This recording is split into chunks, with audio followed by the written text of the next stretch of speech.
প্রিয় দর্শক, আমি হাফিজুর রহমান প্রথম সকালের পক্ষ থেকে আপনাদেরকে দেখাচ্ছি বিশাল আকৃতির এক জলাকার।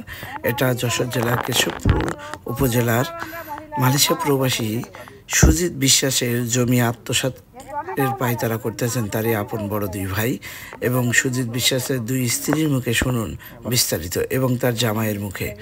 ধন্যবাদ সকলকে। ঘটনা জ্ঞান নিয়ে সমস্যা আছে। কি সমস্যা?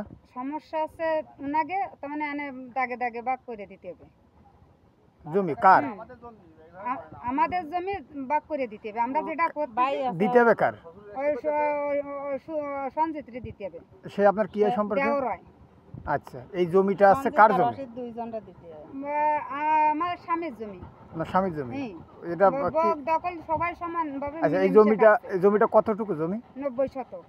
আচ্ছা, এই জমিটা আছে আপনার কি কিনা জমি নাকি আপনার? না, শ্বশুর আমাদের লিখে দিয়ে গেছে, সেইভাবে আমরা করে। আচ্ছা, তারপরে ওরা দাগে দাগে আসবে। তখন সঞ্জিত আমার দেওর, জি, উনি আসবে, বাসুর আসবে, যা আসবে দাগে দাগে যাবে। আচ্ছা, এই জমিটা এখন কি হয়? আপনার কোনো ফসল হয় না কি হয়? না, ফসল হয় না, ওই মাছই চাষ হয়। ঘের?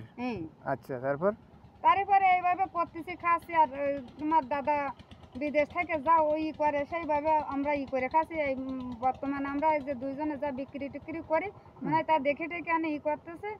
আর মাঝে গত বছর স্বামী বাড়ি আসছে। আপনি কি হন?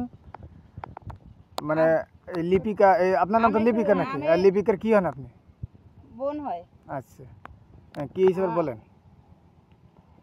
গত বছর স্বামী বাড়ি আসে, তখনও এই জমি নিয়ে কোনো অভিযোগ ওনারা জানায়নি। জি, তারপর এখন উনি যখন চলে গেছে, তারপর হঠাৎ করে এই পুকুরি মানে মাছ ধরা নিয়ে সমস্যা হয়েছে। জামাই মাছ ধরেছিল, আমাদের জামাই আছে, আর আমার ভাসুরিরও জামাই আছে। এখন আমার জামাই যখন মাছ ধরে, তখন আমার যা বারণ করেছিল। বারণ করার পরে ওর জামাই মানে যার জামাই যখন মাছ ধরতে গেছে, তখন আমরা 3 দিনের দিন বারণ করেছি। 3 বার মানে ধরার পরে জামাইদের মাছ ধরতে বারণ করেছি। করার পরে ওরা গ্রামের লোকজন ডাকেছে। এটা কার জামাই? এটা আপনার জামাই নাকি আপনার দেবরের জামাই? ভাসুরের জামাই। আচ্ছা, বারণ করেছে বাসুরে বারণ করেছে, সরাসরি জামাইরা কিছু বলেনি। এইবার বারণ করার পরে বাসুর সরাসরি গিয়ে ওখানে জানাইছে জামাইরে। এইবার বলে জামাই রাগ করেছে, 3 দিন ভাত খাইনি, এ করিনি, তা করিনি। এইবার আমাকে এসে গরম দেওয়া আছে, এক দেখা দেখবে যাচ্ছে না, তাই বাসায় আপনাকে কি মারতে আইছে সে? হ্যাঁ, করে মারতে আইছে। পুরো উঠোনের পরে চলে আসে। ওই বাড়ি থেকে আসে আমার কয় তোরে একটা দেখে বাসুর দুইজনেই চলে আসে। আপনাদের মারতে?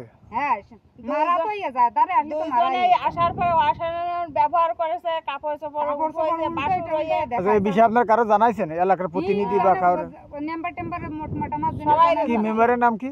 অসীম বিশ্বাস। অসীম বিশ্বাস। উনি জানানোর পর উনি কোনো পদক্ষেপ নিয়েছে? এই পর্যন্ত অসীম বিশ্বাসে কোনো কিছু জানায় আমাদের বিষয়ে কোনো পদক্ষেপ নেই। আছে আর তোমরা এই জমি করো। গ্রামের লোকজন যখন ডাকেছে, তা গ্রামের কোনো লোকজন হাজির হয়নি মিটিং। আজ 2 দিন ডাকার পরে যখন হাজির হয়নি, কোনো সমাধান আসেনি, তখন ওরা কাউন্সিলে যায় কেস করেছে। আমাদের বাড়ি। আপনার স্বামী তো বিদেশ থাকে নাকি? ওই স্বামীর নামে কেসটা তো স্বামীর নামে দিয়েছে। আর আমার স্বামী এইবার আছে কেস দেওয়ার পরে আমাদের বাড়ি নোটিশ আইছে। তখন সই করতে চাই ইউনিয়ন পরিষদ থেকে সই দিতে বলেছে। নোটিশ আসলে সেই নোটিশে সই দিতে বলেছে। প্রথম যেদিন দিয়েছে সেদিন সই দিছি।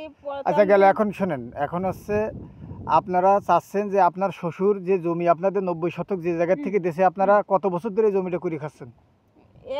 14-15 সালেতে আমরা এই জমি। এখন আপনারা চাচ্ছেন যে এই জমিটা আপনারা করে খাচ্ছেন, আপনারা করে খাবেন, আর তারা যা দেশে ওটা আছে আপনাদের যে অংশ আছে তাও ওদের করে আপনারা করে খাচ্ছে।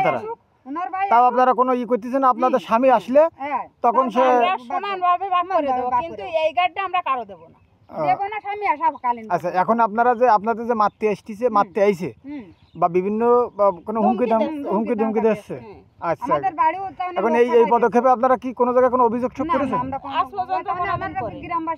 না, এটা কোনো থানা বা ইউনো অফিস বা সেনা ক্যাম্পে অভিযোগ আজকে করেননি? আজকে অভিযোগ করেছেন? মানে অসহ্যর পরে কোথায় অভিযোগ করেছেন? অভিযোগ করছি, থানায় করেছি, ইউএনও অফিসে করছি, তারপরে আছে সেনাবাহিনী অফিসে গেছি। এই 3 জায়গায় আমরা অভিযোগ জানাইছি। আচ্ছা, এটাতে আপনার কালীচরণপুর গ্রাম, কাটাখালী, তাই তো? 8 নম্বর সুফলাকাটি ইউনিয়ন, হ্যাঁ কেশবপুর, যশোর। হ্যাঁ। আচ্ছা, এখন অভিযোগ করেছেন তারা, আপনার থানা বা ইউএনও অফিস থেকে আপনাদের কি জানাইছে? আমরা কোনো জায়গায় কোনো কিছু মানে নিরাপত্তাজনিত কোনো কথা আমরা পাইনি। তা আমরা আশা করে আছি যে আছে, আমরা ওইখান থেকে আশা রাখি যে আছে আমরা একটা ভালো কিছু একটা আপনারা আশা করতেছেন, তারা একটা ভালো একটা বিচার তারা করে দেবে। আর আপনার স্বামী যখন আসবে তখন একটা বসাবসি করে কিভাবে কি করা যায় সেটাই করবে। আচ্ছা, এখন আপনারা কি মনে করেন নিরাপত্তাহীনতায় ভুগতেছেন বাড়ি? আপনার নিরাপত্তা চাচ্ছেন, কেশবপুর উপজেলা প্রশাসনের কাছে আপনারা নিরাপত্তা চাচ্ছেন যাতে আপনাদের কোনো ক্ষয়ক্ষতি না হয়। আচ্ছা, এর আগে কোনো ক্ষয়ক্ষতি আপনাদের হয়েছে? কি ক্ষতি হয়েছে? বাচ্চা নিয়ে থাকি, আমাদের নিরাপত্তা চাই। আর আমাদের বাড়ি একটা গরু ছিল, গরুটা চুরি হয়েছে, তাও এরকম ধমকি দিয়ে গেছে। তাহলে আপনারা আশা করতেছেন যে সে এর সাথে জড়িত থাকতে পারে? অবশ্যই, কারণ যেদিন আছে ধমকি দিয়ে গেছে তার পরের দিন আমার গরু চুরি হয়েছে। আচ্ছা, ঠিক আছে। তা যে কোনো মানুষ, তাহলে আপনারা এখন চাচ্ছেন যে সুষ্ঠু বিচারের মাধ্যম দিয়ে আপনারা একটা আপনারা নিরাপত্তা চাচ্ছেন। আচ্ছা, ঠিক আছে, ধন্যবাদ। যতদিন বাড়ি না আসে ততদিন নিরাপত্তা। আচ্ছা, ঠিক আছে। আপনার পরিচয় দেবেন আগে, নাম, পিতার নাম, ঠিকানা। হ্যাঁ, আচ্ছা, অমূল্য হালদার, পিতা ডাবু হালদার, বাড়ি কোথায়? পটিয়া বান্ধা, উপজেলা ফুলতলা। আচ্ছা, এবার বলেন।